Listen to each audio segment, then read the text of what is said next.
Hello and welcome to episode 96. Joining me, as always, is Neil. How are you doing, Neil? Not bad, Greg. How are you?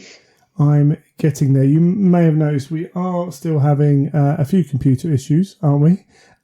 Yes. got the new mic up and running though. So I think it sounds better my end. We might be a little bit distorted on Neil's end, but yeah, we're doing our best with that. But life happens. Before we go anywhere, let's talk Element Games. The only place to go and get Adeptus Titanicus. Yes. But they did have some issues. They're not the only one. There were some issues with numbers of the Grandmaster box.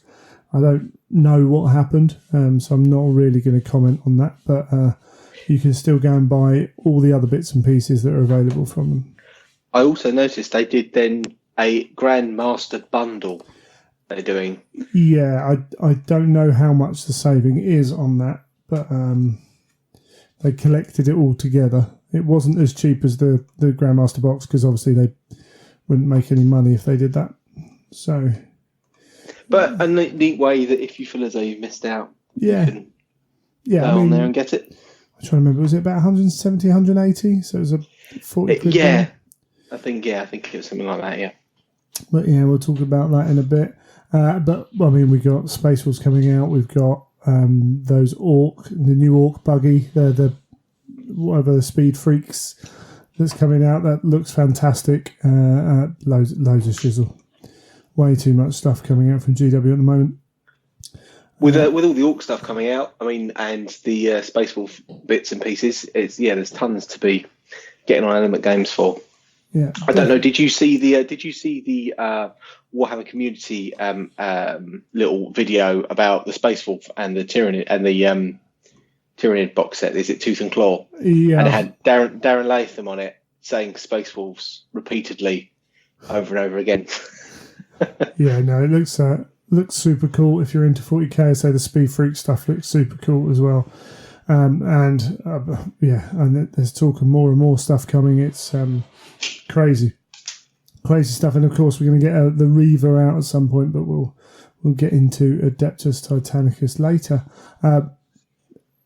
What have you been up to, Neil? Then anything exciting? No, nothing really. I haven't done any painting since we last spoke. This 2018 has been non-stop, hasn't it? It's like every time we come to record, I feel like we're repeating ourselves all the time with like, it's been kicking us, and that hasn't stopped yet. No, the heat hasn't helped painting, and then I've done a little bit of converting, a little bit of modelling, and it's just one of those weird. It's been one of those weird years. I think where we do a hobby where it's a nice indoor sit down I love painting when it's like our normal British weather because I get to sit down, relax. But then when it's a little bit too hot, or it's not particularly. If it's too warm, it's a really horrible hobby to be sat there sweating while you're trying to paint. So, not into that at all. Well, it's not just that. It's you're sitting there with work like pounding on you at the moment, and I've got like not necessarily work, but other things coming up, and it just it's constant. It's like even just trying to get an evening to ourselves here is one of us is busy doing something. And so fingers crossed in a couple of months' time that'll hopefully settle down a little bit. But definitely, I feel like I've been saying that since January. So it does feel that way. I mean, on the Saturday just gone, I felt as I was going to get a really solid hobby day done, but then I was just really busy. Couldn't squeeze in any time on that Saturday. No, absolutely, I know the feeling, and. I'm sat here. I was lucky enough to get sent an Adeptus Titanicus rulebook set and a Warlord, and every intention of getting that Warlord up and painted for 11 o'clock Saturday morning. And it's still sat here with its armour plates unpainted because tonight I've been again. I had to rush here, do that, come home, eat, chill out for half an hour, then go and do something. And bless Emma, she's been working her ass off. So, it's it's madness, and that's why this episode's a touch late as well. So again, apologies for that, but it's just been relentless. Unlike the releases from Forge World. which have been pretty non-existent. It was like, oh yeah, let's talk about releases. Well, yeah, okay, that's Forge World releases done. I'm pretty surprised we haven't got Scoria yet. The Scoria could drop like immediately after this episode drops, but a bit surprised it's taken a few weeks after the open day for that to come out, because that would just encourage the eBayers, wouldn't it? Yeah, and I think almost we felt as though we're into that sort of frame now, aren't we? Where we sort of, you get the pre-release at an open day or an event, and then a week later or maybe 2 weeks later it's landing. But it's weird to have it, so long to be waiting for Scoria and other bits and pieces. Yeah, I wonder if they delayed it due to Adeptus Titanicus. Possibly. I mean, possibly that's what they're focusing on, and they don't want to, distract from it in any which way. Which is a fair point, because let's face it, we're all hobbyists. If you love the heresy, you're probably going to want to get into Titanicus, which means that do you need a like an £80 model to distract you from that? So maybe it is like a sensible move from them rather than flooding people with new hobby toys. Yeah, and there was a little bit of uncertainty as to how popular Adeptus Titanicus would be. So to avoid, because it's also, Adeptus Titanicus is aimed at the either more mature or veteran gamer. They're not always the same. The same person. They sometimes are, but they're not always the same person. So those are the kind of audiences that Forge World attracts as well. So yeah, maybe there was a little bit of that. So we literally, I think, the only thing we haven't talked about recently was the Lords of Terror CD, which collects the 3 audios from the Advent calendar. So, yeah. So if you haven't got them, I've got them in digital, so I need to order that in a physical copy because I am that guy. So so there is that, and we're waiting for kind of the next thing. Games Workshop did put up some of the Black Library Live interviews, so you can go and listen to a little bit of chat from, I think, Dan Abnett, John French, I can't remember who else is on there. So there's little bits of heresy in there if you're interested. But yeah, it's been pretty quiet on that front. So, ticking along. Just try and keep those hobby fires burning. Yeah, absolutely. Well, do your own thing. So the Thursday of release will probably be out by now for people listening. But there's a second Tale of Four Warlords on Twitch on Thursday the 16th. So if you want to go back and look on that, it's to access the Warhammer Twitch after the event, you have to subscribe, which is $5 a month, or you can use your Amazon. If you've got Amazon Prime, you get a free channel, so you can use that to subscribe. It's a bit of a pain. You have to do it on the computer. You can't resubscribe on your phone, which is a bit annoying. And you have to subscribe with that every month. Yeah, your Prime is so you can't just say, I'm going to constantly subscribe to that one channel. Yeah, you have to resubscribe, and that's annoying when you're like want to watch it on your iPad and you're out somewhere and it's like, I'm unsubscribed and I can't subscribe until I get on the computer. But what you can do is if you do subscribe, you have access to their full back catalogue for however long that is. So it'll be interesting to see how the guys do with getting the games under their belt, first 500 points, I think. And hopefully that'll be quite interesting for people. I might watch that whilst trying to play some Adeptus Titanicus at the club. Just because, really.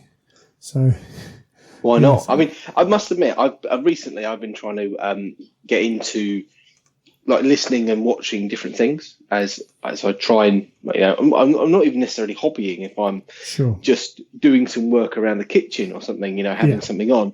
And I did do a Twitch Prime thing to watch the Matt Kennedy interview that they did, on the Warhammer community, which was quite funny that we'd done the interview with him, 2 weeks before that? Something like that, yeah. So I thought that was quite funny. So obviously I thought, okay, I'll subscribe to watch that. So I watched that through, which was quite enjoyable. And then I started searching around, and have you seen that Alpha group that the Geek and Sundry thing with, and they've got like they've got a painting sort of channel sort of thing. Yeah, I haven't subscribed to Alpha. I'm on their regular one because I watch Critical Role, which is just for those who aren't aware. It's, in my opinion, it's the best D&D playthrough by some margin. So if you are interested in watching kind of D&D playthroughs, you can watch Critical Role, and you can watch it for free on their site. You watch it Twitch live if you want, and a little bit earlier. But yeah, so what's the Alpha one like? I've seen they did one free episode to show it off, which was quite good. They went to a GW where they were based. Yeah. Yeah, so what it was obviously I've been looking around, and it keeps popping up on my Facebook. Right, yeah. Obviously that's a sponsored post sort of tactic, etc. And I just thought, you could subscribe for 60 days for free. So I thought, you know what, I'll give that a go, and if I watch a few and I don't like it, I'll just unsubscribe. So I've watched, I think, one and a bit, and it's they're very well made, very well sort of put together. And the one I watched was like on a weathering, and they had a Nurgle tank, and they were sponge weathering the tank.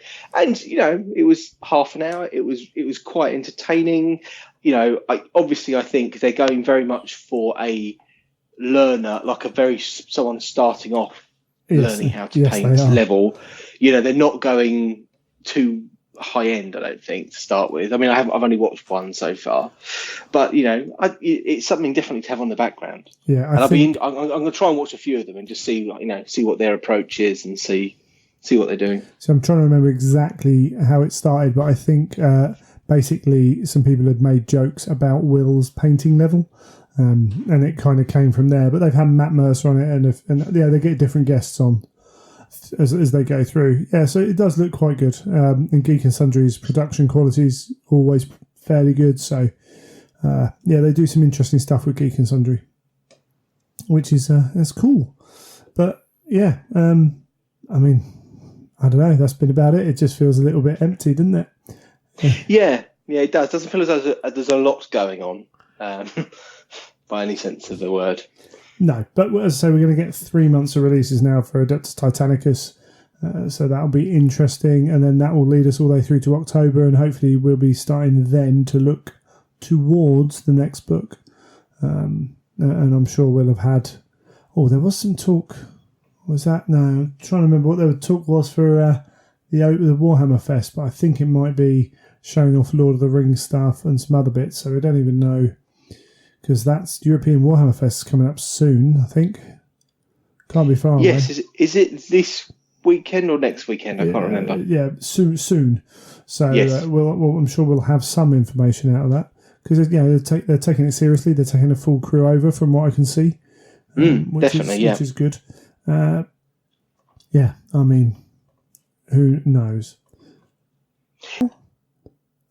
There's the good chance, I suppose, that we're going to see one new heresy model or something new that's due to come out maybe at the Warhammer Fest. I mean, you'd hope so, wouldn't you?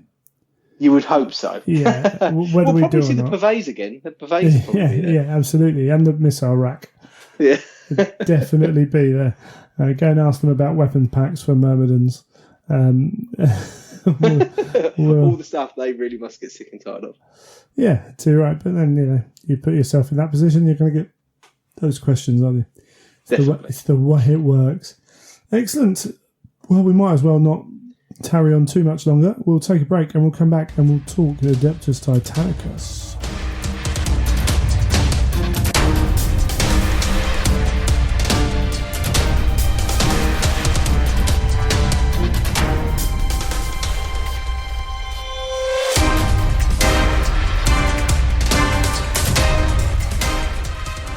Well, it's finally happened. Adeptus Titanicus has dropped, and it dropped big. I was out shooting clay pigeons when I ordered my copy.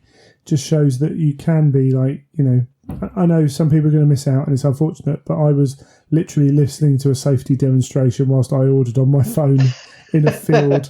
And it didn't do you any harm, did it? No, it didn't do any harm. So managed to get my copy of the Grandmaster box, which is cool. Can't wait for that to turn up from Element.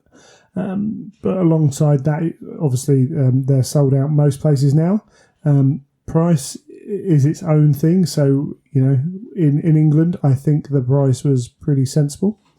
Was it 175 from GW? When you look at the fact that a Warlord Titan is maybe 4/5 the size of an Imperial Knight, then and it's bulky as well, because people were saying, it is kind of maybe Armagerish to Knight, a bit bigger than a Redemptor, but it's quite bulky at the top.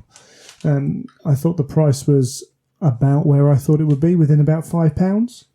And the rules for £35 when you're getting templates and tokens, cardstock, playing cards, and a well-done rulebook. I don't think that's unreasonable.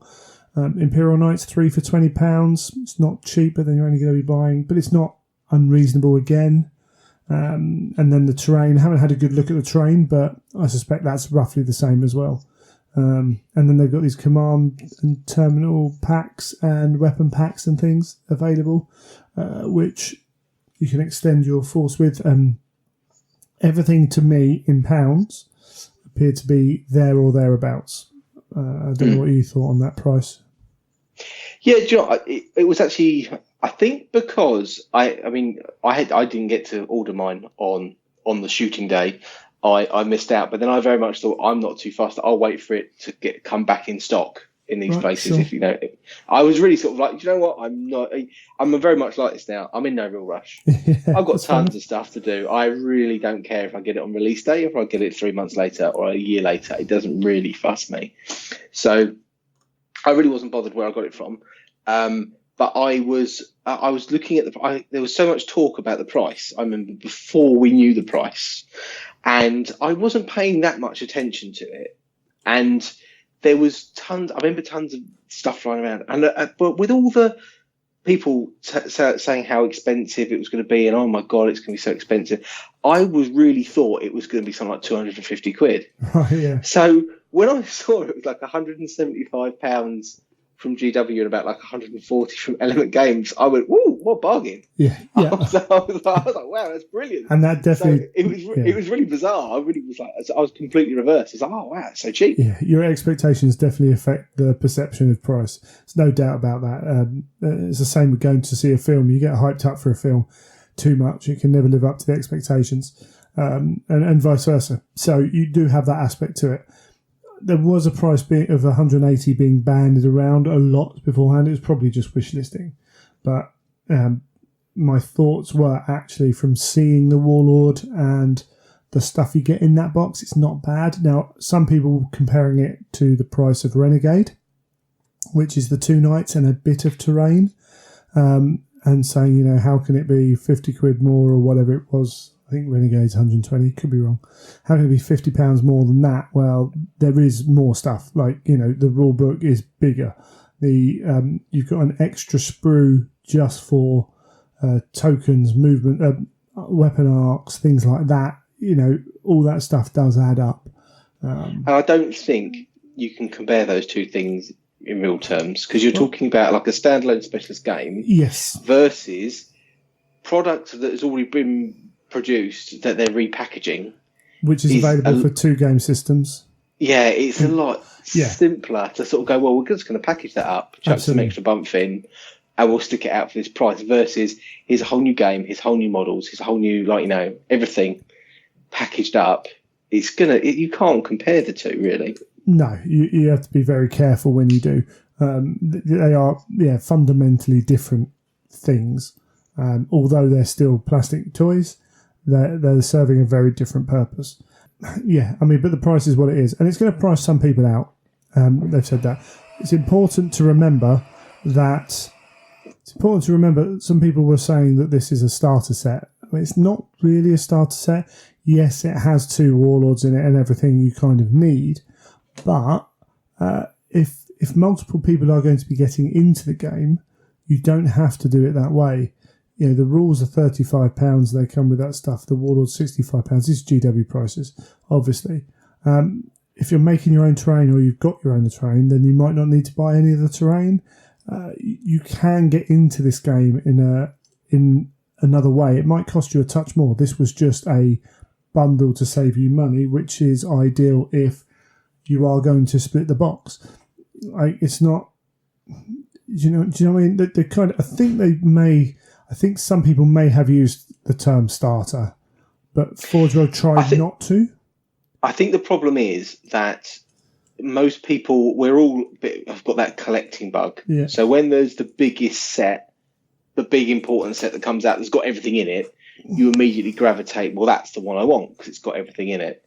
And ultimately, there are other ways of doing it, but there's I think the Heresy is very much a collector's hobby, more so than maybe 40k and Age of Sigmar, just because we're all a little bit older and we like collecting things. It's just our nature.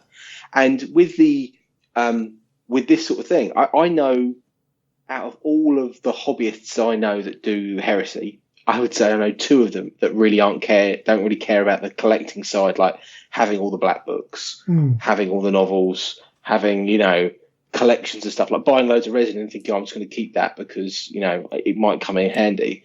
I know a couple of guys that are like, sort of, don't really care. I've read the black books. I've got PDFs of this and that. I don't need all of that stuff.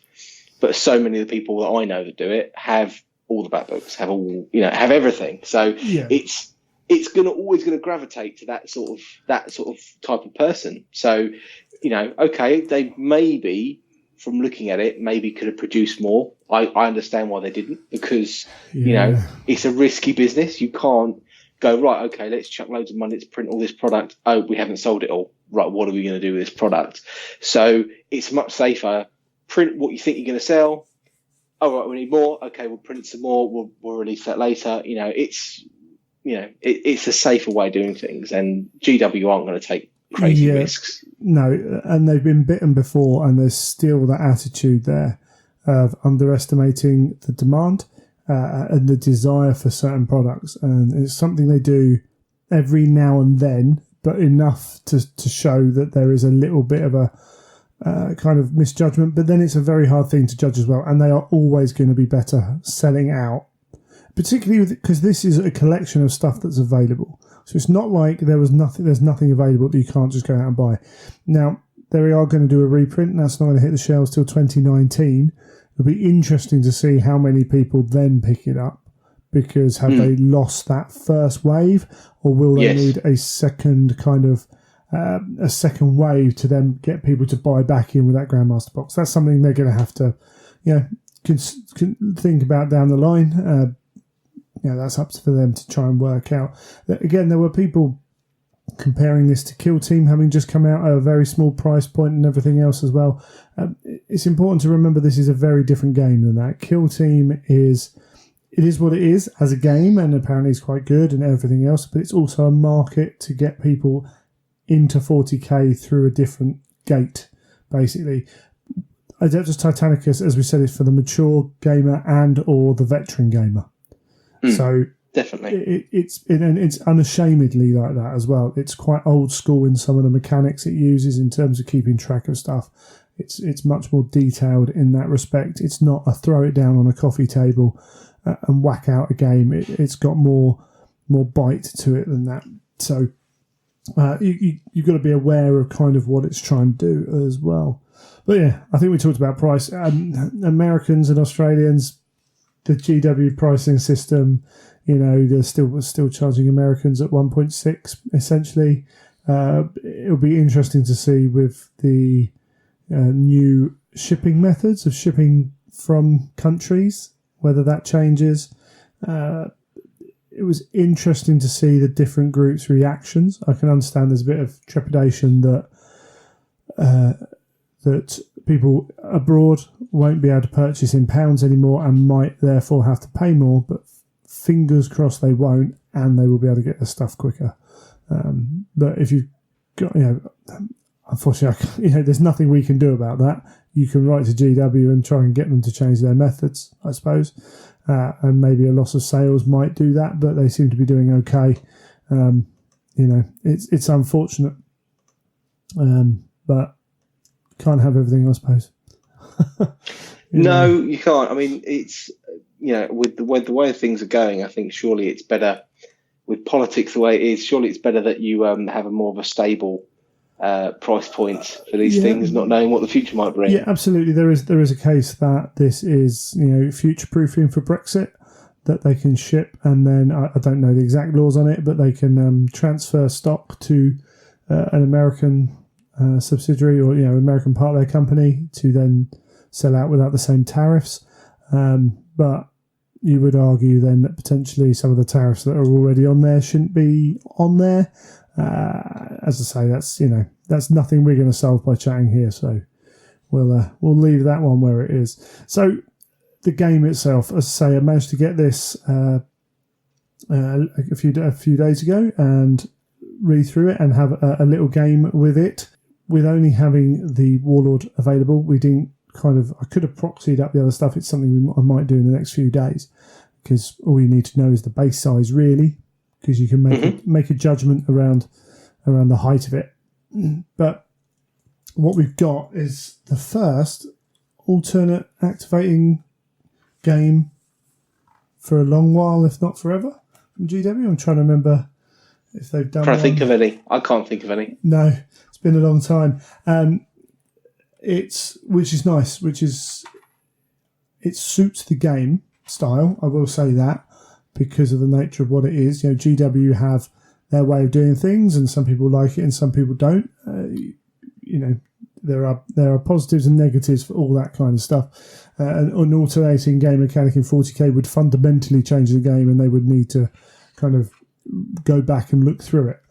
Building a new game where you're going to have probably maximum of 5 Titans, maybe some Knights with that. It works a lot better, a lot smoother. And it's quite cool to see. It offers a different tactical challenge. But the game's split up into 5 phases, I think it is. So we've got a strategy phase, movement phase, damage phase, combat phase, end phase. Nice and simple.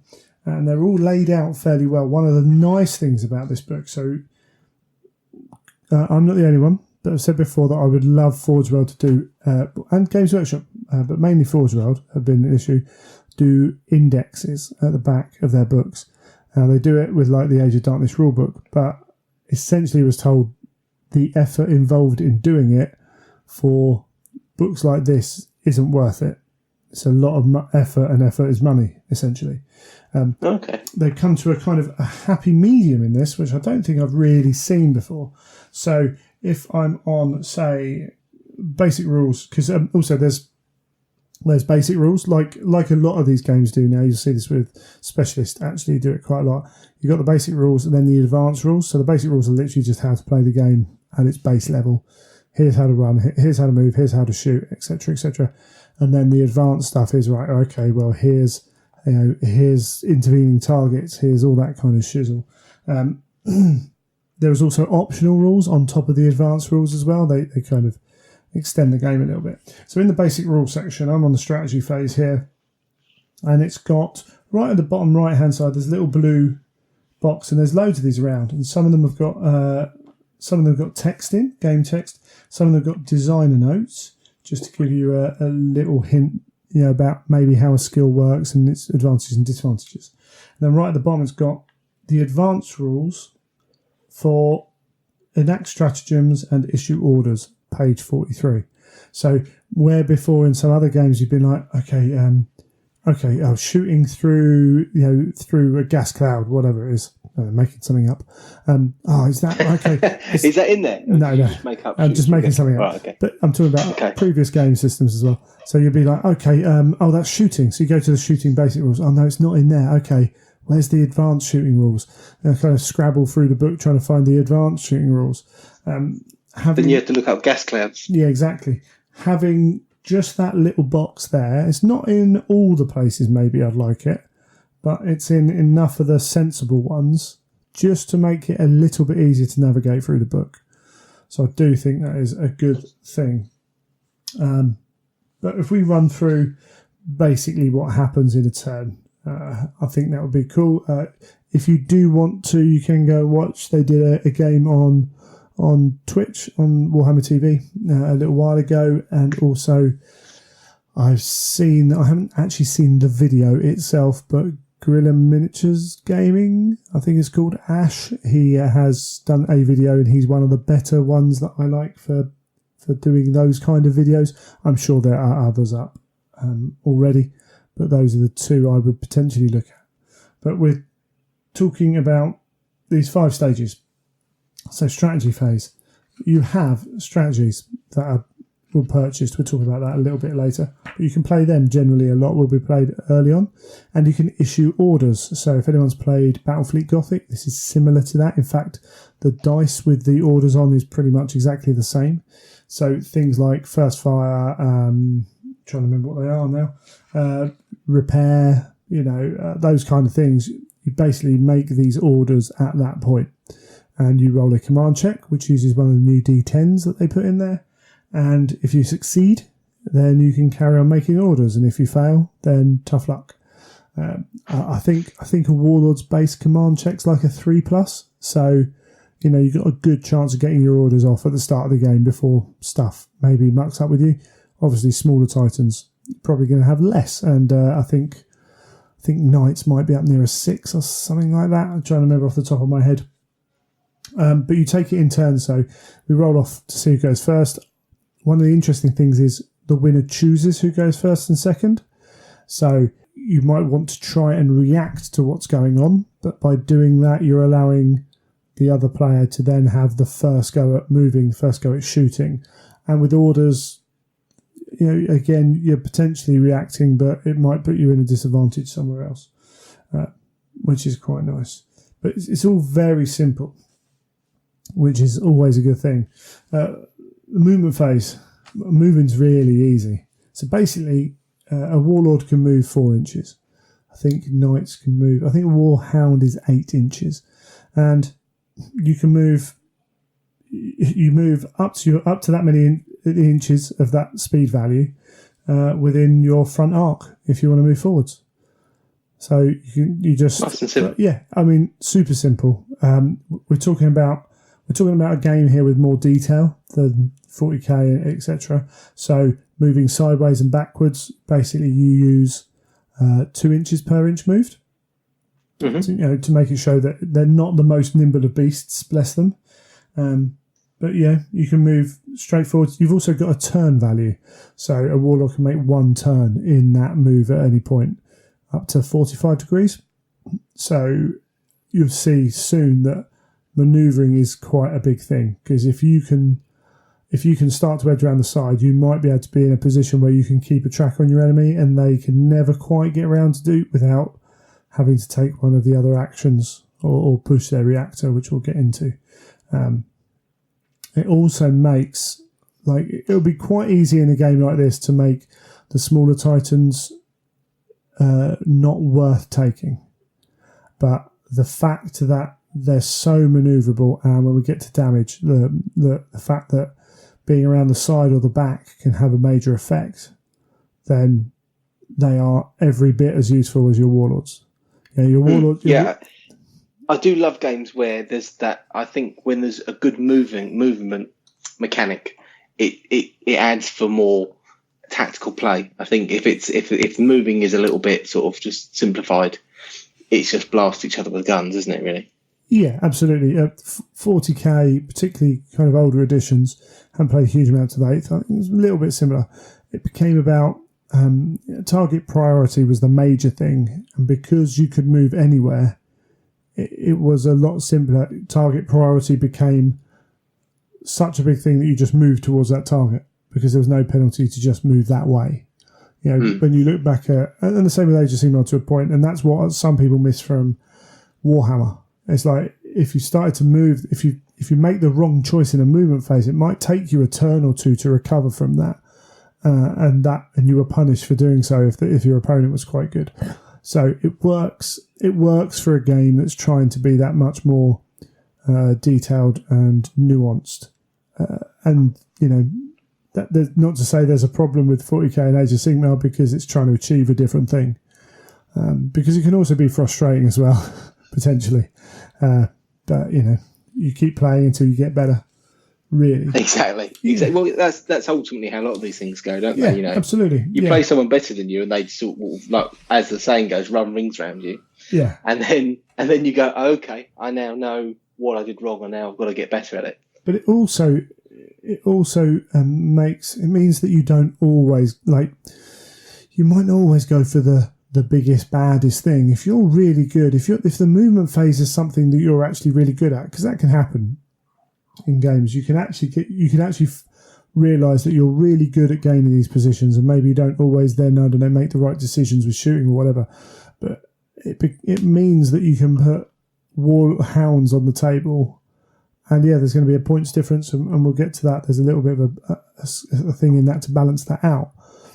But you can play a game with your opponent then, with the warlord, by going, right, I'm going to do this, I'm going to do this. Yes, you've got to kill something, but what can you kill enough stuff quick enough, or am I going to be all up everywhere you don't want me and pick you apart? And it also shows, because you read in the books as well, that these things do happen, and from the minimal that I've played, it feels like you're playing those games. You're playing the book out, which is what you want from that's what GW want from their games. That's what I want from a GW game. Definitely. Which is cool. And then we get the damage control phase, and it's something hard to remember here for me, is the damage control is done at this point and not at the end of the turn. So used to having these kind of effects happen, at the end before you start a new turn. But basically this is, you roll a number of dice. Well, first of all, you check for your reactor overloading. And again, we'll go into that a little bit later. But you make repair rolls. You have a certain amount of servitor clades that are, attached to the Titan. A warlord, I think, has 4 off the top of my head. You roll 4 dice. You can then spend those dice. So you don't have to nominate first. So if I roll a 1, 3, 4 and a 6, then I can go, okay, right, well, Vent Plasma needs a 4. I'll use one of those for Vent Plasma. Raised Void Shields needs a 5. I'll use a 6 for that. And my left-hand weapon needs a 3 to repair. I can do that. And that's, again, nice and simple. And that's done before the shooting phase. So if you're sitting there going, oh no, they're coming out with me loads of range fire, my shields need to be up, then you can go stuff it. I stuff my reactor, because if my shields aren't up, I'm not going to survive anyway. I'll have to run the risk on my reactor. And that leaves you with some really tricky decisions to make when you get further into the game, which is, again, is a nice little touch. Sometimes you roll those dice and you're like, or you just don't get any of the numbers you need. Like, if your shields are completely gone, you need a 6+ to get them back to start up the shield generator again. And you're like, just like 4 dice, I just need that shield. I need 1 shield at least, to save me from... I typically would never get the 6, do you? All those turns where you just roll 1s and 2s and you're like, oh, it's happening. But yeah, it's all good fun. And then moving on from damage control, we have the combat phase. So shooting and close combat. It's basically you do whatever you're in range to do. And again, this is going activation by activation as well. So you've got to remember this at each stage, that damage control. If you've blown the 2 main guns off a Warlord Titan and you see him roll really badly and he hasn't repaired them, and he's your main threat, maybe you don't bother to put your shields back up. Maybe you repair, you vent your reactor so you can pummel more plasma into shooting. Those kind of things can be done. In the combat phase, again, you're unit by unit, so you're making big choices. And the process is really simple and really interesting. So we all know that the Titans come with these void shields, and in 30k, they have an armor value, and as soon as you break that armor value, those void shields disappear. In Adeptus Titanicus, they have a save, and they start off for a Warlord Titan at a 3+. So every shot that comes into you while you have shields, you roll to save. If you save them all, nothing happens. For every die you fail, you lose a point of shields. So if someone's firing a Bellicosa volcano cannon and you roll one, you have 1 shot, then you still have a 3+ save. If you save it, your shield doesn't go down. If you roll a 1 or a 2, you lose 1 point of your shields. So the big Titan killing weaponry is not very good at getting through shields when compared to, say, a Gatling cannon, which might fire, 6 or 8 dice. Like, the strength is a lot worse, so it wouldn't necessarily hurt you, but that means you might be getting 5 or 6 shots onto the shields, and all of a sudden you're rolling that many dice to make saves, and you might get lucky and strip 3 shields off. So very much a tactical when you're making your choices of what armaments you're going for. You've got to be thinking about how am I going different thing. Yeah. How am I going to get through shields? And then once I've got through shields, do I have the right weapon to damage? How am I going to take things down? And I suppose there's a thing of, as well, if you're shooting lots of small things, I take it obviously that's going to be a different, a volcano cannon. You're not going to want to shoot at night. I take it you're not going to want to. Well, knights work. How does that work? Knights work a little bit like a mini Titan, so they can do stuff in that respect. But ideally, your volcano cannon's got enough strength that you want to be hitting the armor of a warlord with it, because because some of your other weapons will have less chance of wounding it. So you still want to be doing that. And then if you're within 2 inches of the attacking unit, you use your weapon skill rather than your ballistic skill. So, right. Which is generally going to be worse. You might have, if you have a power fist, you're probably going to get a bonus to do that. I haven't looked fully at the rules for the claws or the pit fists or whatever. But if you're in combat, then things are getting deadly on both sides. But it's quite cool because weapons as well, they have modifiers on range. So you'll have a maximum range and you'll have a short range and a maximum range. Some of those ranges are 120 inches. Some of them are 24 inches. Some of them will be +1 to hit at short range, and some of them will be +1 to hit at long range. Again, so tactical choice of what weapons you're picking. So getting up in close might negate some of what's going on. Now, bearing in mind your warlords move 4 inches a turn, maybe it's not your warlord getting up close, but they certainly can if you want to. And there are ways of moving a little bit quicker. You can push your engines. The other thing you can do for both close combat and shooting is you can target a specific area, which means you're a -1 to hit.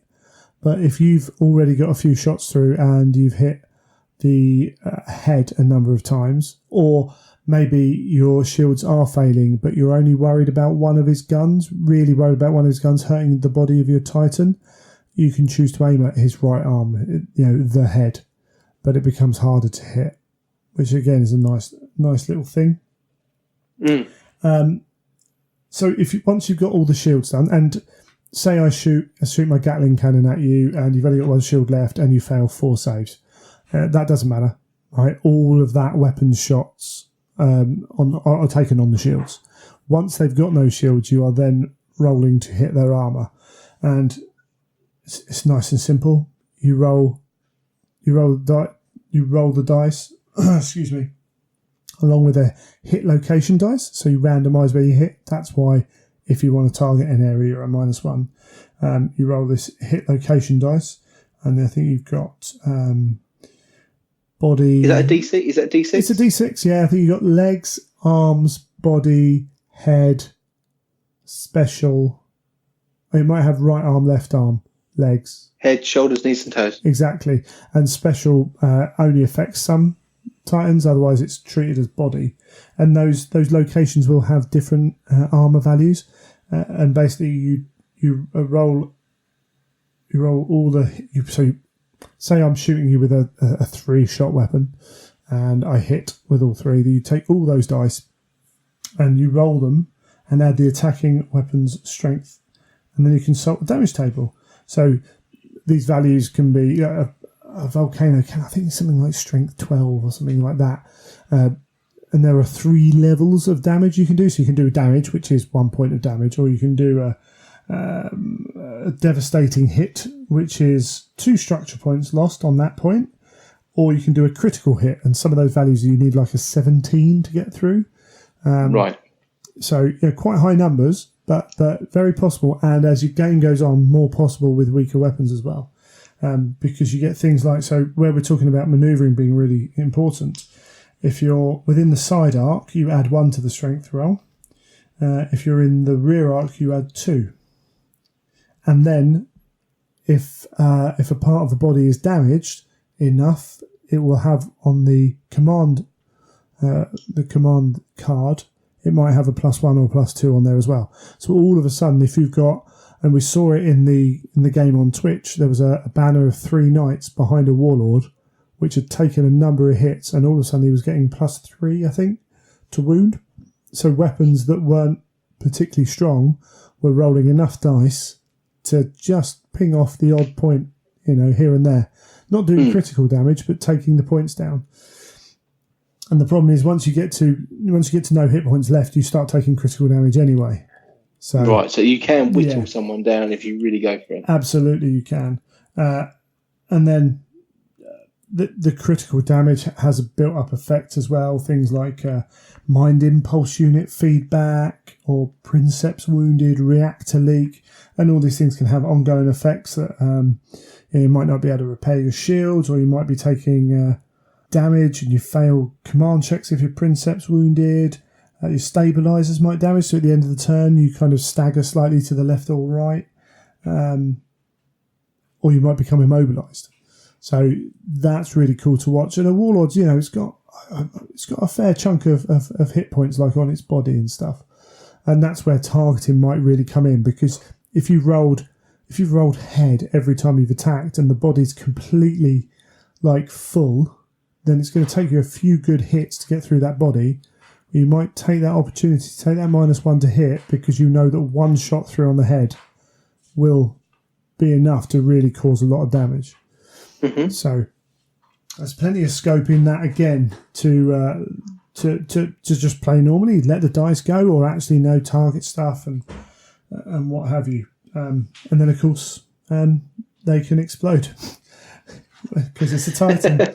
So. And now, judging from Heresy, I take it when they explode, they go in a big way. Yeah. So the game. Oh yeah, I should also mention the weapon cards. When you damage them, you turn them over, and you can repair them. That will have information on the back on how they work. But if they get damaged again, they can be destroyed.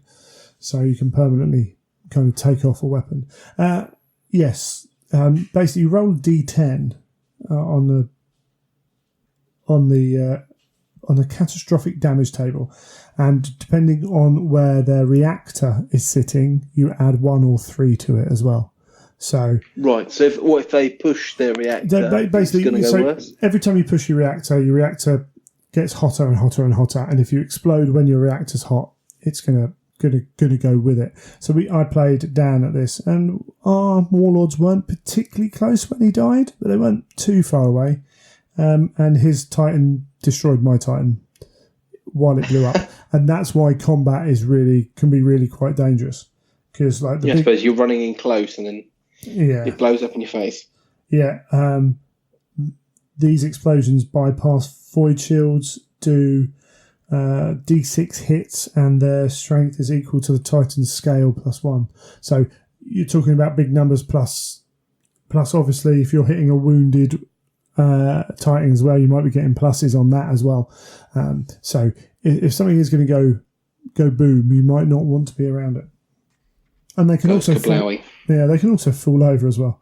And can they get back up if they fall over? No, they fall over when they're dead. And then finally, we have the end phase, which is a clean-up phase, but becomes more important. Like the more Titans you have, the more stuff you have going on. Nice and easy. You resolve effects like reactor leaks and things like that, and you remove all the order tokens, getting ready for the next turn. I mean, that's the basics. Kind of. I know we go for it. Just trying to give an overview here of roughly what's going on. So it sounds like the phases are quite well structured, sort of set out, well structured. Probably it sounds simplish to pick up, but knowing how this has been written, I take it then there's lots more intricate detail around those bits, is there? Or? There is, and that's just the base rules as well. So that's the basic rules on how to play a game. So you can pick it up and play a game and get used to the basic rules. The advanced rules are coming in just a second. But there is plenty of scope in that, as I say. Cover affects how well you shoot. So, if you can go from building to building, say you've got your army is, a Reaver and 4 Warhounds, you don't want to just run across open ground at 2 Warlords and a Reaver, because it's not going to last long. So then you're going to be making use of terrain and getting out of firing arcs and making those Titans turn away from each other and maybe be able to get, into rear shots on one, that kind of thing, all in that. And there's loads of weaponry to come out. Loads of special rules attached to weaponry. We've got blast shots, we've got barrage weapons, firestorm weapons, we've got limited shot weapons, you've got shield bane weapons, which mean your shield saves are -1. You've got, what was the one I liked? It wasn't ordnance, it was concussive. So when you hit a Titan and not its shields, but the actual Titan itself, you roll a dice and it staggers a little bit. So it's, you're losing control a little bit of your Titan there. Things like that. There's a lot of cool weapons. There are weapons which you have to drain your reactor when you use them because they're that powerful. Some where you get an effect if you were to drain your reactor. So, yeah, plenty of stuff. There's even the old classic warp weapons here, which sort of ignore shields, which is awesome. You can just go straight past shields. That sounds cool. Yeah. So there's and they're kind of classic if you've played Epic or the old Adeptus Titanicus or whatever. Then you might be familiar with those terms as well. Lots to choose from. They're all going to be coming in weapon packs. We know that. You only start with the 2 Bellicosa volcano cannons. But then that's why they gave you magnet points. And of course, you're going to want... some of these weapons are only available to certain Titans as well. But as we said, you're going to need that mix. If your Warlord's only got big Titan-killing weapons, then his effectiveness is going to be so much reduced at the start of the game because you're going to be trying to get through those shields, which isn't a problem if everyone else can get through those shields for you. But if they can destroy them before the shields are gone, you're going to struggle late game, unless you get lucky. But once those shields are gone, you're going to be pounding something. It's a real... people are going to play with that and get used to that. And one of the important things is the carapace weapons on top are fixed in their firing arc as well. So the arms have a 45 degrees. You may see that it comes with a 45 degree kind of template. There's 3 different ones, one for each size of Titan. And so they have a 45 degree arc on that, which is really cool. But then they also have kind of squared it off at the top. And so it creates a channel, the width of the Titan. And your carapace weapons can only shoot down that channel. Cool. So again, manoeuvring becomes really important, and you can get out of the range of those, or out of the arc of those.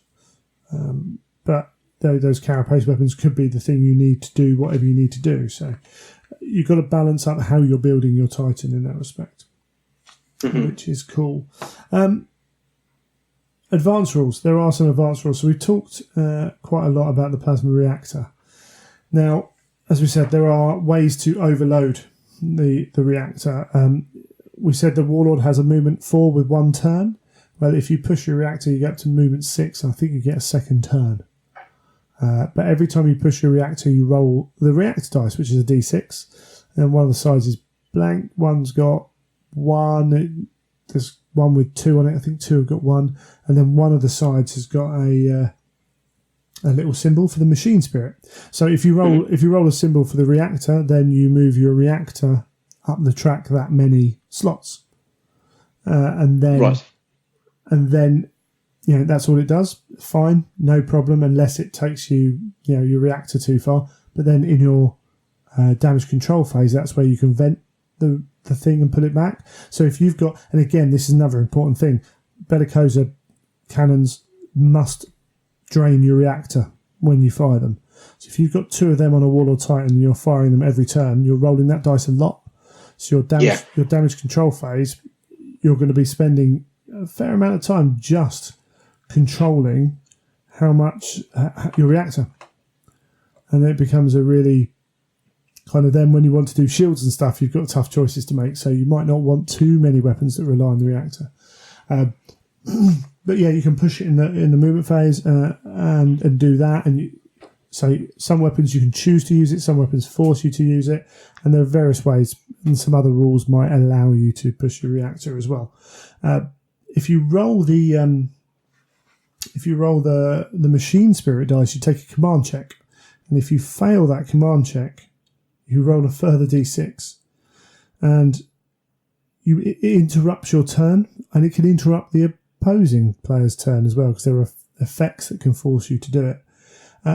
And this represents, so if you've read the lore, you'll know that anything with a machine spirit, the Titans and even void ships, that machine spirit is something more than just techno babble. You'll have Titans who seem to have an enmity for a specific enemy and will always kind of head that way. Titans, particularly Warhounds, are seen to be quite aggressive and sometimes will try and always be pushing their Princeps to go into the fight. Some will just have a natural kind of thing to turn left easier than they turn right. So that kind of thing. And you get some of these. So Impetuous, the Titan moves d6 inches straight forwards, and then it turns 45 degrees towards its nearest enemy unit.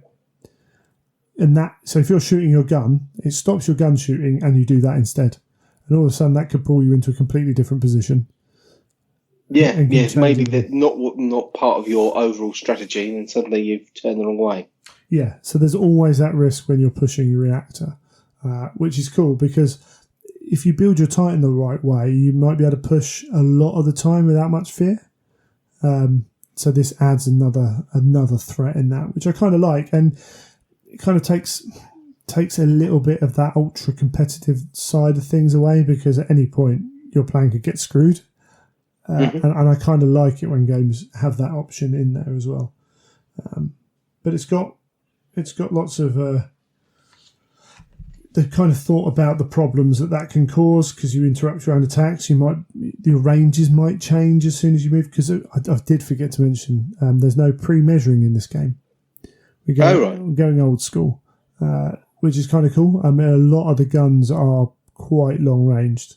So for some of them, you're not going to have an issue, but for many of them, you might.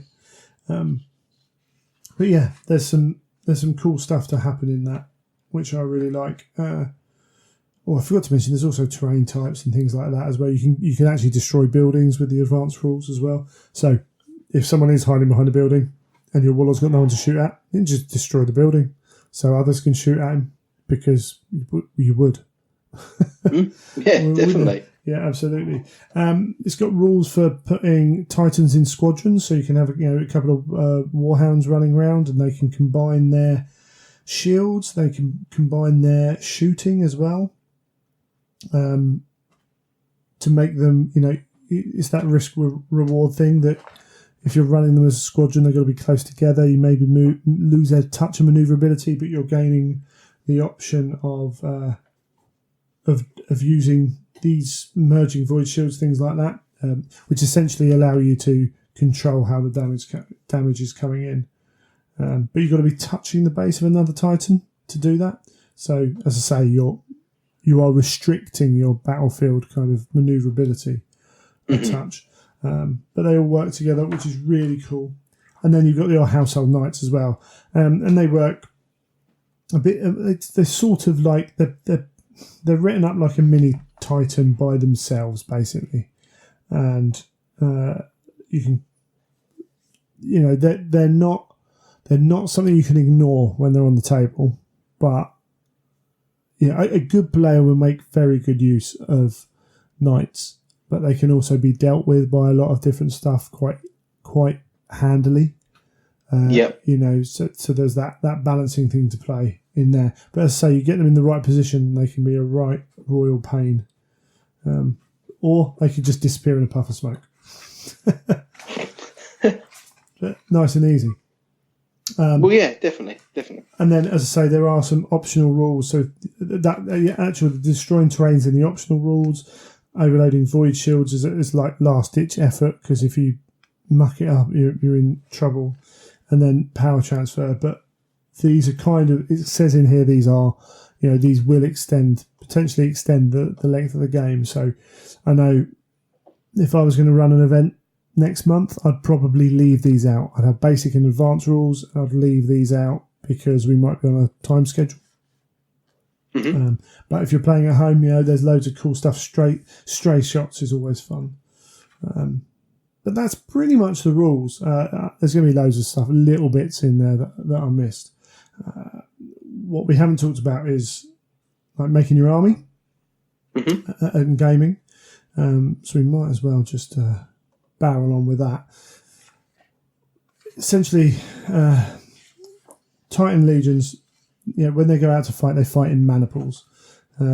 Maniple, manipulation, hands, generally means 5 Titans. There are, because of the nature of playing point systems, what they've done is they've put a minimum number of Titans that are available per maniple. Maniples are like force org charts, if you will. So they've got, I think it's 3 in this book. They've got the Axiom, which is kind of like the most standard. So 1 Warlord, 1 Reaver, 1 Warhound, and then optionally you can add a Reaver and a Warhound. So at full strength, it's 1 Warlord, 2 Reavers, 2 Warhounds.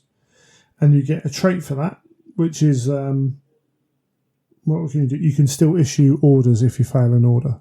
So you're fixed in what you can take and what options you can take with it, but you get that bonus for doing it. The Myrmidon is 2 Warlords, 1 Reaver, and then you can add 1 Warlord and or 1 Reaver to it as well. So that's your like real heavy metal choice thing, and then basically you get a better command roll for shooting lots. And the one I really like is the Venator Light Maniple. So this is 1 Reaver, 2 Warhounds, and you can add 2 further Warhounds to it. And then essentially if you collapse an enemy unit's shields, you can immediately make it with the Reaver. If a Warhound collapses the shields, the Reaver in the unit can immediately fire.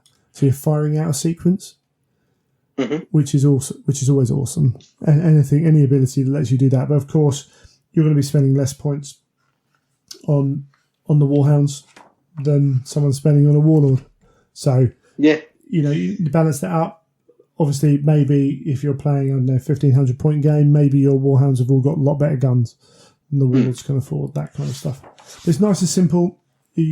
That's how you build. You can extend, so you can add Titans are outside of that maniple, but they don't benefit from any of the rules of the maniple. So you can add the odd one in, which is again allows a huge amount of flexibility, which I really like. And then from there we will get into match play in a bit because there's stratagems. So there's 3 ways to play: open play, narrative play, and match play.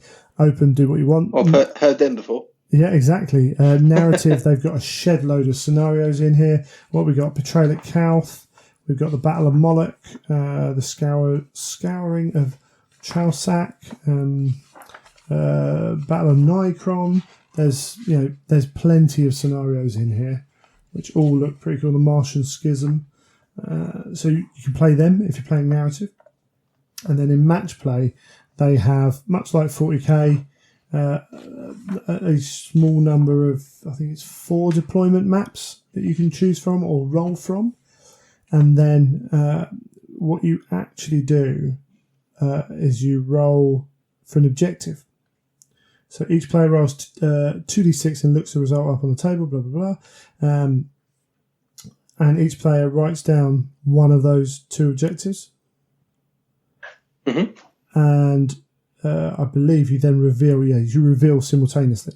So there are, engage and destroy is victory points, basically. Retrievals, getting a crew member back. Basically, there are different things you could be doing. So I could be trying to invade your terrain you're part of the table, whilst you could be looking to rescue someone. So we can be playing with different objectives in the game, which is cool. But you've got a little bit of control over which one you're doing, because obviously, if I've got 2 warlords and a reaver, then I'm going to be a little bit more stand back and shoot potentially. Yep.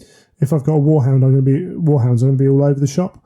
So if I've got those reavers and warlords against warhounds, I'm not going to be wanting to march into the middle of the table where I can be flanked more. So that's an interesting one. And then obviously you selected a points value. They've got 3 different battle levels here. So skirmish is 700 points to 1250, confrontation is 1250 to 1750, and epic clash is 1750 to 2500. And they've got suggested game lengths then as well. So the confrontation, which is the one I think most people are going to be using, is around 2 hours. It's the kind of one I'd be looking at for an event. Essentially, when we talked about making those maniples, it's obvious that the Warhound one is going to be a lot cheaper to make. So it means you might get more toys, you might still be left with points over. For every 200 points you're under your opponent, you get 3 stratagem points in that scenario. You also get a couple of stratagem points at the start of the scenario, and they can be spent on stratagems. It's just almost like they planned that. And these things are... So it's interesting. I haven't used them, so it would be really interesting to see kind of how well balanced they are. But they're all kinds of things from... And let me just find it. Pause. So things like thermal mines can be used. You play after a unit finishes moving, they suffer D3 strength 10 hits to the leg, which is quite good, and no shields are allowed from those saves. That costs 2 stratagem points, or 1 strategy point. You can put a blind barrage down, so basically smoke or whatever, and give -2 to hit anything through that. Or you pick a unit and they're -2 to hit because they're covered in smoke. Oh, right, yeah. So So we've got tricks and tactics, we've got tactical objectives, range support, and battlefield assets. You actually get a little macro cannon battery, apocalypse missile, strong point, command bastions, void shield relays. They're actually on the sprue you get with the rules, and they can be placed on the table and they will have an effect. So the macro cannon battery has a 24-inch strength 10 ordnance shot, or the communication relay. Means you can it's -1 to command checks if the enemy's too close to them, basically, for the enemy, things like that. So you've got a lot of different things you can choose from for the stratagems, and I say if you're that 200 points down, you're going to be getting those extra points to spend on stratagems as well. Again, as I say, I haven't played the game with the stratagems to know if you're always going to end up going for different ones, but I would suspect some of the battlefield assets are for more static armies, or the ability to put a few hits on a Titan, with a bit of luck to get a critical early on, while the shields are still up, could give you a real advantage in game. So it's cool to see that, and hopefully what we're going to see is an expansion of all that as well as we go on. So the last bit of making your army is potentially choosing which legio you're fighting for. So we've only got 2 in this book. We've got Gryphonicus and Tempestus. And if you choose one, you get a number of legion traits and legion-specific war gear. And even, I believe, you get personal traits for your princeps as well. And so these will allow you to customize your force to fight that way. So here we go. Gryphonicus maniple players can select up to 1 Reaver Titan in place of a Warlord Titan or Warhound Titan. So you can shift your maniple around a touch, and then you can buy them. What can you buy for this one? You can buy Auspex relays, and you can have gravitas plating and things like that, which give a bit of flavour. Which is cool, and they're going to expand that as we go on as well. There are lots and lots of legions, which we can explore, which would be really cool. And that's pretty much it. That is, a rough guide to Adeptus Titanicus. And I imagine there's going to be more and more bits coming out the woodwork as we see more. Yeah. So the idea is models, more bits and pieces, probably some bolt-on bits. Yeah. So we're waiting for all the weapons options now. Once we got all these weapons out, there's no reason why they can't just make some more weapons, make a weapon card pack, and sell it. There's nothing to stop that happening. When the next book comes out, this book is now. I think the way kind of it was spoken about that it'll be like a black book. It is in the way it's presented. It's not like a black book in that it's not a big black tome that fits in with the rest of your Heresy series, but it's written in the same style. You have the same kind of I can't remember what they're called, the back end of the pages with the artwork with the wording over the top. And you have the colour plates like you would if it was a black book, and it feels very much like you're reading a Horus Heresy big black book. Cool. But obviously you're spending £35 and you're getting loads of other stuff with it. It's a good quality book without a shadow of a doubt. The content is very good. And moving forwards, they're gonna expand different areas, and they're gonna grow and grow and grow. One of my few real issues with this release, and there are a couple with this is Specialist Games have released what we could Blood Bowl, Necromunda, and now this with 2 factions playable at the start. Now for Necromunda and Blood Bowl, adding a faction means adding a whole team and all the bits that go with it. And I know some people don't like the way Necromunda and the Blood Bowl have been released. It's a bit too slow, not enough stuff at the start. But I can understand why, because of all the stuff that goes with it. With Adeptus Titanicus, a warlord is a warlord, no matter which side it's on. A reaver is a reaver, no matter which side, and a warhound is a warhound. So having multiple Legio rules doesn't affect the base product of models. And I used to listen to a podcast called the D6 Generation, and they always believed that any kind of miniature war game, and indeed many board games, should have a minimum of 4 factions to start with. Yes. Because 2 feels very limited. So, and I tend to agree with that. Now, there is obviously someone has to sit down and write all that. However, that is all they have to do for Adeptus Titanicus. And I feel if there had been 4 Legios in there, I would have been a lot happier than with 2. At the moment, if I'm writing an event, then, and those rules are, because those rules are part of match play, then surely everyone's just going to come as one of 2 legions. And because one's, pretty much traitor, one's loyalist, you're going to get all the loyalists are from Tempestus no matter what colour scheme they've gone for, Yeah. Because you want to use the cool rules. Yes. And it is going to grow, but I felt there could have been 2 more in there to start with. But, it's a minor gripe. I think possibly the major gripe is that we only have Warlords and Knights for sale at the moment.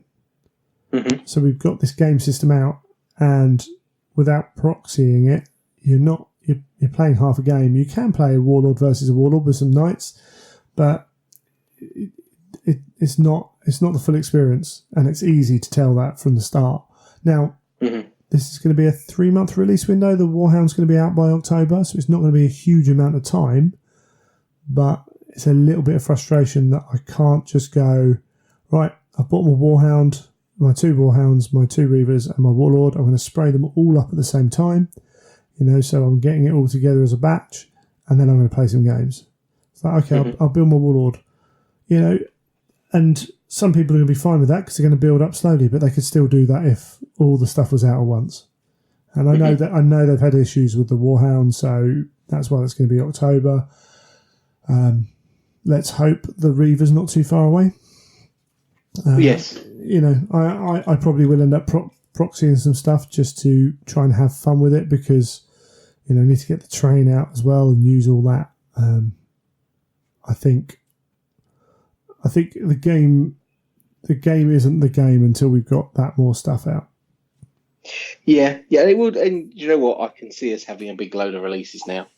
Week on week getting bits and pieces coming. It's a bit like how Necromunda. I see how Necromunda have had their releases and Blood Bowl, etc. I think Adeptus Titanicus is going to be a little bit different. This is just my thoughts. This is no hints of what's going on. So they said there's a 3-month window for this book. I could see us getting books less regularly than those other games because of the nature of designing and writing the books. Because that book is decent. So maybe we won't. Maybe we will. But also although there are more Titans than a lot of people think there are only so many Titans within the Imperium, and they can always make more. That's not a problem, but it'll be interesting to see how they go about it. I mean, it wouldn't bother me if it took 6 months for a next. I suspect it might even be more. I don't even know if that would be a major issue. But if we got the next book in a year's time and got 2 new styles of Titan, then I'll still be playing it.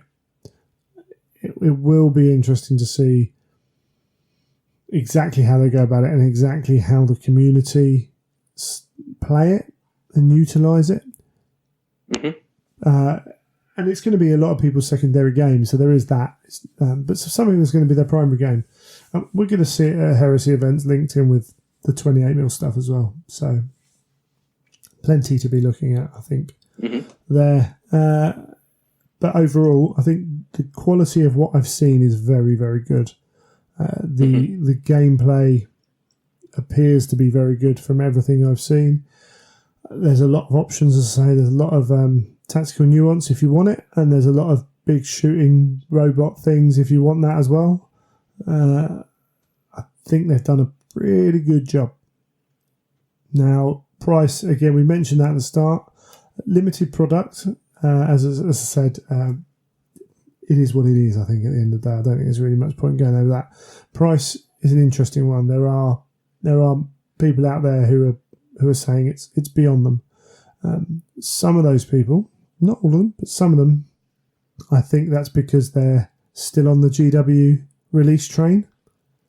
So we've said it a number of times now. You've got to make your choices. You can't play every GW system. You just can't. So cool. Gone are those days. Yeah, this is it's not a cheap buy for this game. It can be.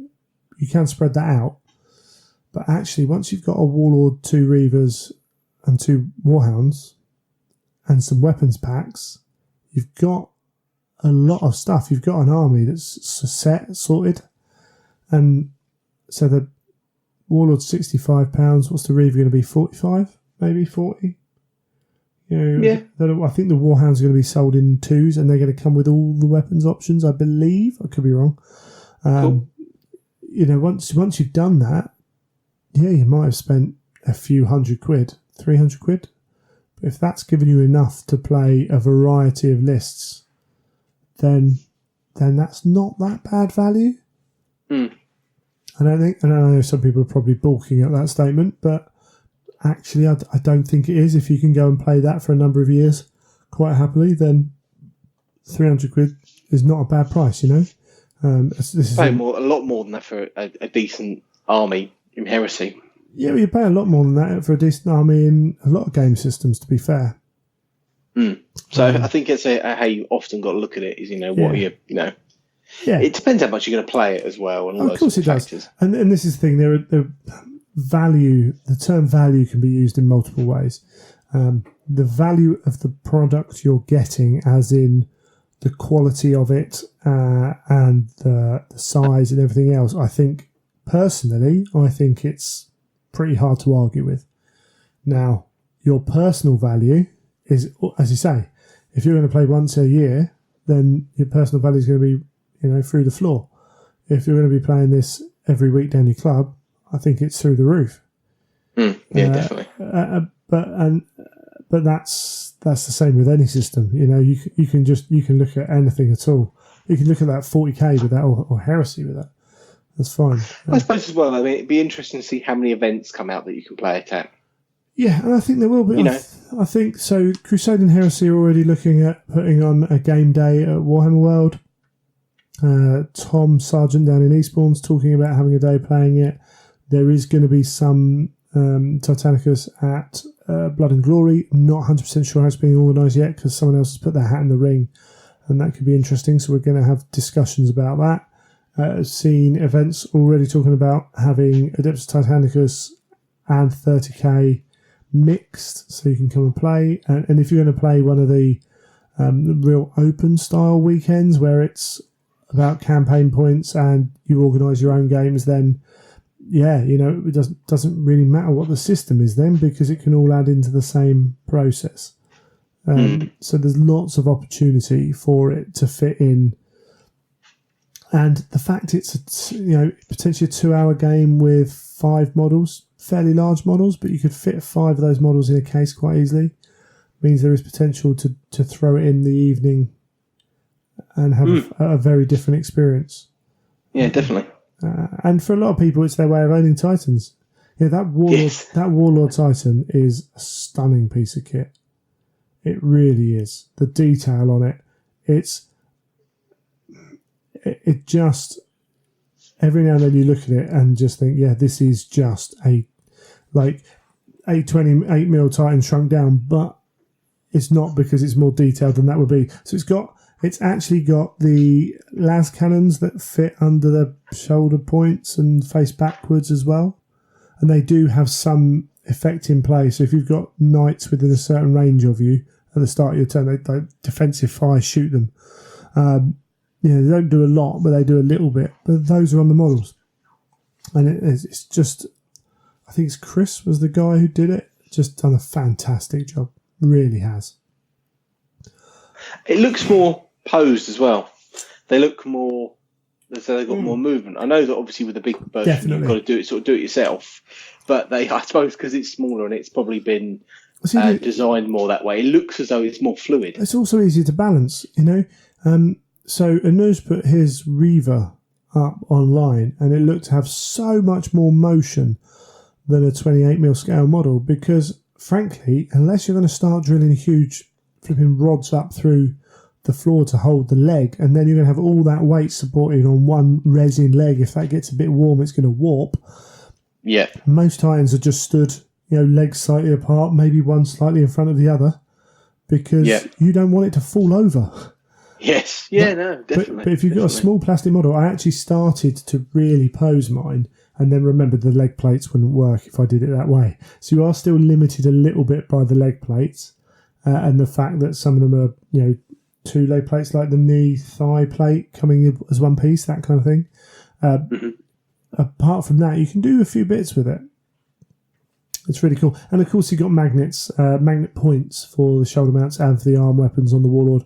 Haven't for the Reaver, because they're ball and socket joints. So again, you get nice. You can have an arm out almost, up a little bit, where you might might not want to do that with your 28mm scale model. So yeah, I think they've done the job we wanted them to.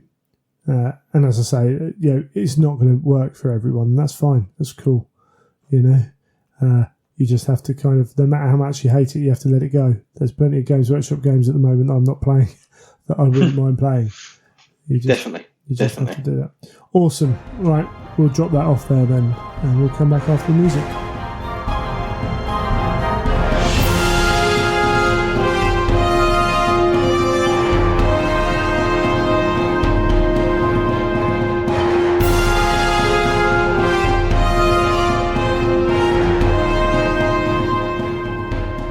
Unfortunately, that's going to be it for today's show. As we said right at the top of the show, this year's been just on us, and after recording the Adeptus Titanicus section, it was extremely late in the evening. I have to get up early for work. Neil's got so much work on that we decided to call it a day. Now, we are hopefully, as I say, within a few weeks going to be starting to chill out a little bit.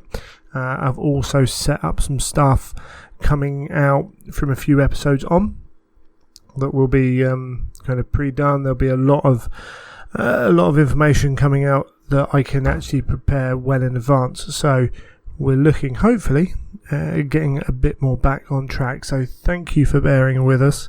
And again, apologies from us for that.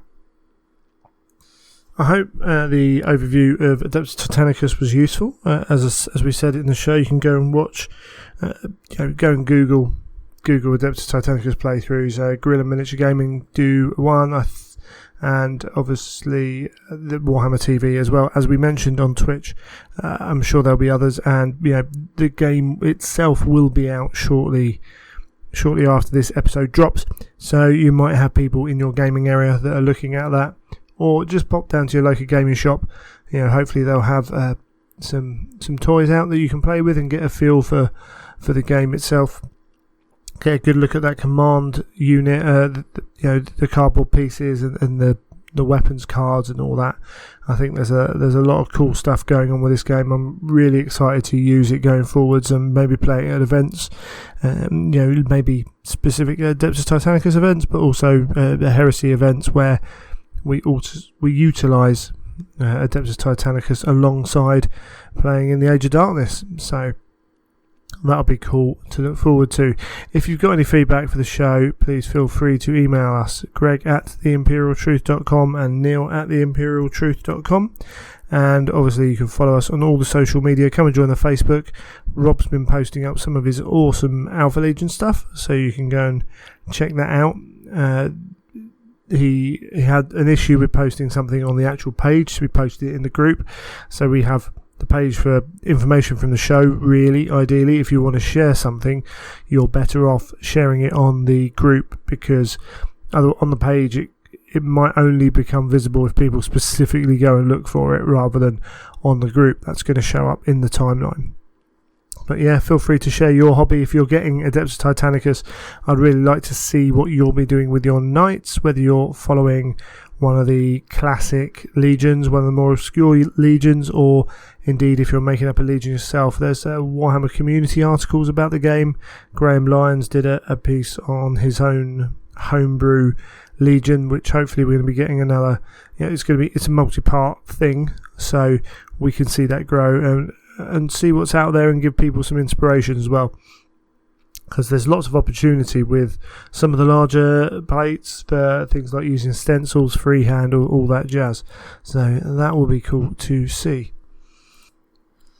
If you want to support the show, go tell your friends about it, those that don't listen, or you can always buy your stuff through Element Games. Obviously that is restricted to this side of the pond.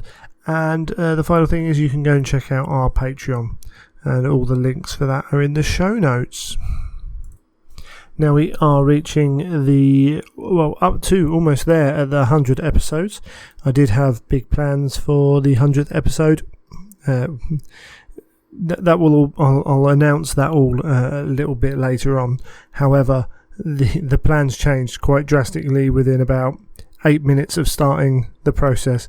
I realised that what I wanted to do would end up in an 8 or 10 hour show, and that's not really, even more potentially, and that's not what I want. So we're going to have something starting from episode 100. I just need to make sure I've got everything else in place. I've already started it, but I want to get the rest of it, so maybe on the next show we can talk about that. Feel free to remind me to talk about it as well. It's always good to have you guys keeping me on my toes.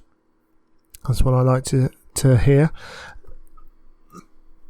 And of course we've still got tickets available for Blood and Glory. So the Adeptus Titanicus part of it, as I said, has been delayed, getting the pack out, because we've potentially got some other people coming in to help out with that aspect of things, and we need to have a chat and all agree to be working to be wanting the same thing from that. On the Heresy side of things, we've still got tickets for sale. We've got a lot of people coming. It's going to be a really cool event. I'll put the link in the show notes if you're interested. This is in Derby on the first weekend of November, so still plenty of time. If Rob, part of what Rob's doing on on Facebook is talking about his army that he wants to get painted for it. So, I think it's 80 odd days, which doesn't sound like a lot, but if you crack on and get down and your army list is all set, then you can do that. So that's what Rob has chosen to do. But it'd be really cool to see a load of you there. And bearing in mind that's it's me alone doing this, I think what we'll probably do is leave that here, and hopefully we'll be back next show with some awesome stuff for you. You have been listening to The Imperial Truth.